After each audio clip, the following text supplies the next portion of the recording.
Hello again, this is Warspite the Wargamer, back with one of my occasional trips down to the High Street, British stores in the United Kingdom, and looking for handy little things that should be applied to our hobby or interests. And today I was in the Range, which is one of those places that deals with soft furnishings, household goods, a little bit of food, paint, you name it, they got it. But they have a large arts and crafts section which I was drawn to, and I've spotted two or three things which you might find of interest. First thing I found in the art department of the Range was these packs of white pom-poms. As you can see, there's small ones at the top, larger and larger ones towards the bottom. Each pack is about 10 to 12 inches long, so you are getting quite a lot for your money. I took one look at these and thought, smoke screens. Not only can you have a smoke screen of various puffs that sort of spread downwind, but you can even have small ones at the beginning, and as the smoke screen starts to bloom, you can use larger and larger puffs, and the price is £1.99 for that bagful. That's not bad. I mainly work with water-based acrylics, but I occasionally dabble with the old Humbrol tinlets, especially the matte black and the polyurethane, and also oils.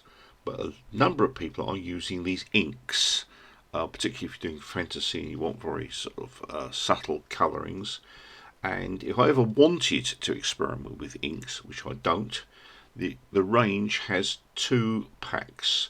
The one on the right is the basic primary colours. You get 5 primary colours there for, I think that's £6.99. And the pack on the left has got the metallics, again for £6.99. So if you ever wanted to experiment with ink finishes, ink washes, etc., check out the Range. £6.99 a pack. Anyone familiar with my earlier High Street episodes will know that I used to sing the praises of the Works, and for some stuff the Works is still a good cheap source of materials.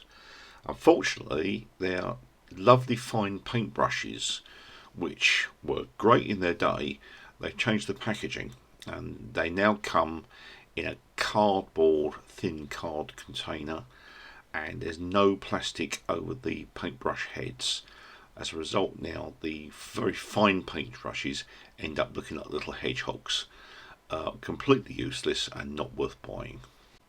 However, the Range hasn't compromised on packaging, and their paintbrushes still arrive in decent bags. This is a lovely little set. You've got fan brushes, chisel brushes, but a lovely selection of really fine ones which you can see on the left hand side, and that entire pack is £6.99. Not only that, they come with a soft grip, a soft polythene grip, and if like me you tend to get hand fatigue gripping your paintbrush for long periods, you might want to check these out. £6.99 for that number of brushes. As ever with paintbrushes, you do get what you pay for, and it's very easy to stick a decent brush near some unset super glue and completely ruin a £9, £10 or £15 paintbrush with one act of stupidity. So I was rather taken with this pack. That is 100, I do mean 100 paintbrushes for £8.99. The half on the right are a nice round type, which would be ideal for slopping onto any sort of basic primer, basic colourings, etc. And on the other side you've got some nice sort of stubbly sort of chisel-ended things. 50 in each bag, and the whole lot is stupid money. While I'm not exactly keen on the idea of using a paintbrush once and throwing it away, if you are working around uncured super glue or other things that can ruin a brush, £8.99 for 100, you can afford to take a risk or two with one of these.